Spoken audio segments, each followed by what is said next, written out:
Hi friends, నేను ఇవాళ బేల్పూరి ఎలా చేయాలో చూపించబోతున్నాను.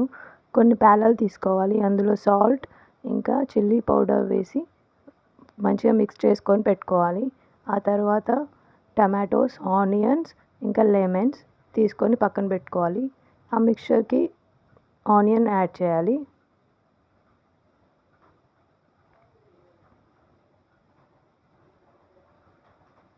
ఆ తర్వాత రోస్ట్ చేసిన పీనట్స్ని కూడా యాడ్ చేయాలి. వేయించిన పీనట్స్ని యాడ్ చేయాలి.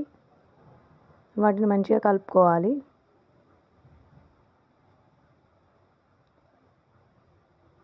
ఆ తర్వాత కట్ చేసి పెట్టుకున్న టమాటోస్ కూడా యాడ్ చేసేయాలి. టమాటోస్ లాస్ట్లో వేయాలి, లేకపోతే మొత్తం పచ్చిగా అయిపోతాయి. ఈ మిక్చర్కి ఇంకా లెమన్ కూడా స్క్వీజ్ చేసుకొని పెట్టుకోవాలి.